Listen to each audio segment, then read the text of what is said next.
selamat datang di channel Saham Cuan. Channel yang membantu Anda memahami saham secara rasional, bukan emosional. Seperti biasa, saya ingatkan kembali, seluruh konten ini dibuat hanya untuk tujuan edukasi, bukan ajakan membeli atau menjual saham. Video ini dibuat pada tanggal 6 Februari 2026 dengan data pendukung Q3 2025 serta harga penutupan pasar tanggal 6 Februari 2026. Mohon teliti kembali angka-angka yang ditampil, kemungkinan ada kekeliruan dalam pengambilan data. Video ini atas permintaan dari @fitrilayung5516. Memahami filosofi investasi kita. Di channel ini kita menggabungkan value investing, membeli murah secara fundamental, growth awareness, melihat potensi ekspansi bisnis, technical timing, masuk di struktur harga sehat. Tujuannya sederhana, kurangi resiko besar, maksimalkan probabilitas cuan jangka panjang, hindari spekulasi. Kita bukan trader instan, kita investor rasional. Mengenal bisnis Modern Land Realty. Modern Land Realty adalah pengembang properti yang telah beroperasi sejak tahun 1989.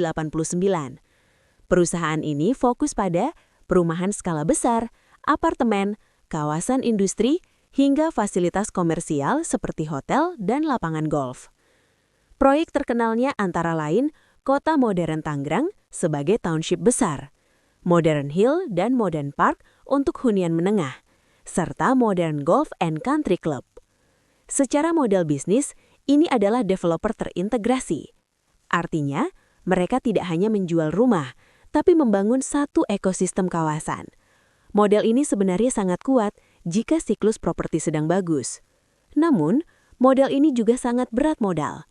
Karena butuh utang besar, butuh waktu lama menjual inventory, dan sangat sensitif terhadap kondisi ekonomi. Struktur anak usaha dan aset raksasa. Modern Land memiliki banyak anak usaha yang mayoritas bergerak di real estate, industrial estate, holding asset property. Total aset grup saat ini mencapai sekitar 13,35 triliun rupiah.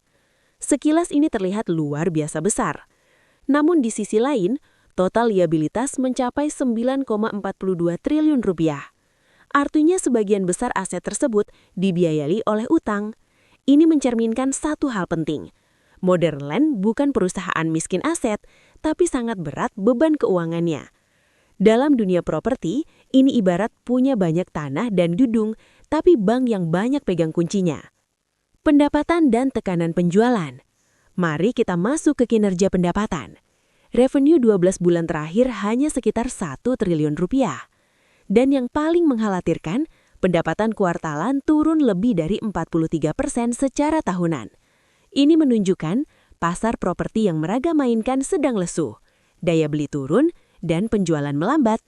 Dalam bisnis properti, ketika penjualan melambat, biaya tetap jalan, bunga utang tetap harus dibayar. Inilah yang mulai menghantam kinerja MDLN. Margin tinggi tapi tetap rugi. Menariknya, gross profit margin MDLN masih tinggi, sekitar 47%. Artinya, secara produk, mereka sebenarnya masih untung besar per unit properti. Namun masalahnya bukan di margin kotor. Masalahnya ada di beban utang-utang, biaya operasional, serta tekanan penjualan. Hasil akhirnya, operating margin minus 125% dan net margin minus hampir 195%. Ini ekstrim.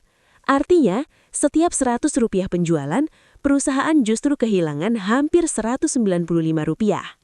Ini bukan sekedar rugi tipis, ini rugi struktural.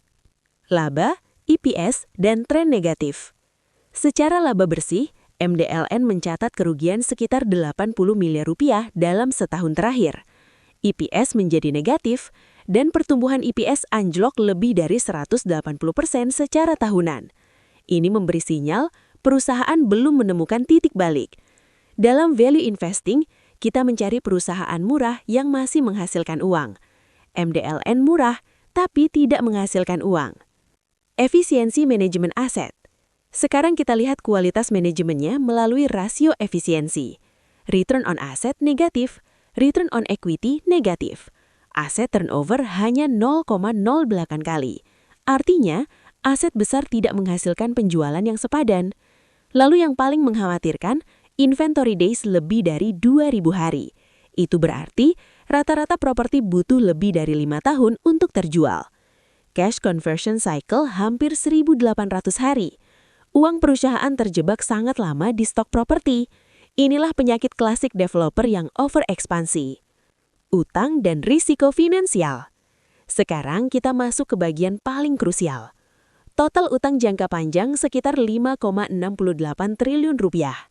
Debt to equity ratio 1,55 kali, artinya utang lebih besar dari modal sendiri. Interest coverage ratio hanya 0,82 kali, artinya laba operasional bahkan tidak cukup untuk membayar bunga. Dan Altman Z-score di bawah 1. Ini masuk kategori Financial Distress Zone. Dalam bahasa sederhana, secara statistik perusahaan beresiko tinggi mengalami tekanan keuangan serius jika kondisi tidak membaik. Arus kas yang berdarah. Mari kita lihat cash flow. Arus kas operasional negatif 276 miliar. Free cash flow negatif hampir 300 miliar. Kas tersisa hanya 62 miliar. Artinya, perusahaan terus membakar uang. Untuk bertahan mereka harus berutang lagi, menjual aset, atau mencari pendanaan baru. Ini bukan bisnis sehat. Valuasi, murah tapi berbahaya. Sekarang bagian yang sering menjebak investor pemula. PBV MDLN hanya 0,18 kali, sangat murah. Market cap hanya 727 miliar rupiah. Kelihatannya seperti harta karun tersembunyi. Tapi ingat, aset besar bukan bisnis sehat. Jika aset tersebut dibiayai utang dan tidak menghasilkan cash flow, nilai murah bisa jadi ilusi. Ini yang disebut value trap. Terlihat murah, tapi fundamental terus memburuk. Perspektif value versus growth. Dari sisi value investing, murah secara buku, rugi terus, arus kas negatif, utang tinggi. Ini bukan value sehat. Dari sisi growth investing, pendapatan turun, laba negatif, industri sedang lesu. Tidak ada cerita pertumbuhan. Skenario masa depan. MDLN hanya akan membaik jika pasar properti pulih kuat, bunga turun signifikan, penjualan melonjak cepat, dan perusahaan mampu restrukturisasi utang. Jika tidak, tekanan keuangan akan terus berlanjut. Kesimpulan analisa fundamental.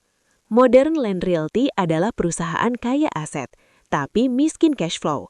Produk propertinya sebenarnya bagus, namun struktur keuangannya sangat berat. Secara fundamental saat ini, bukan saham value sehat, bukan saham growth, saham turnaround beresiko tinggi. Potensi ada, tapi resikonya jauh lebih besar.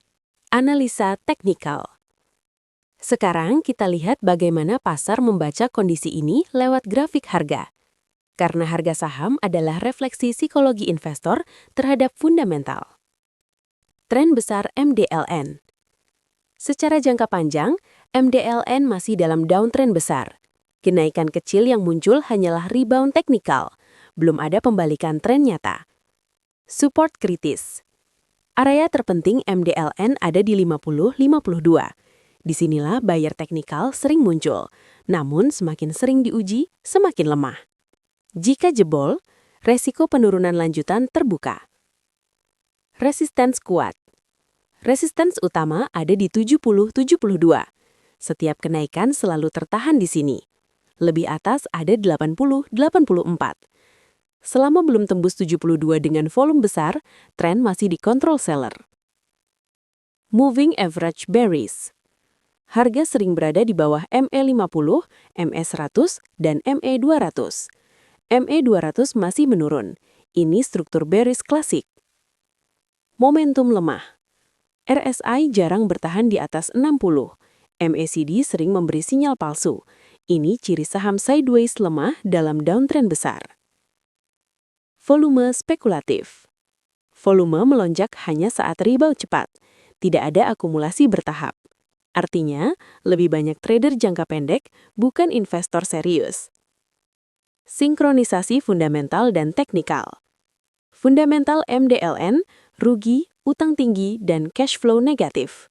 Teknikalnya, downtrend, momentum lemah, tanpa akumulasi. Ketika dua-duanya sejalan lemah, pasar biasanya belum siap menaikkan harga jangka panjang. Rebound yang terjadi biasanya hanya spekulasi jangka pendek. Skenario masa depan. Skenario positif. Jika properti pulih kuat, bunga turun signifikan dan utang direstrukturisasi, MDLN bisa turn around. Skenario realistis. Sideways lama, rebound cepat, lalu turun lagi. Skenario buruk, breakdown support, tekanan lanjutan. Kesimpulan akhir. Modern Land Realty adalah perusahaan kaya aset, namun miskin arus kas dan berat utang. Secara fundamental, bukan value investing sehat, bukan growth story, saham turnaround beresiko tinggi. Secara teknikal, tren besar masih turun, hanya rebound spekulatif, belum ada akumulasi serius. Verdik investor rasional. MDLN lebih cocok untuk trader agresif yang paham risiko tinggi, bukan untuk investor jangka panjang yang mencari bisnis sehat.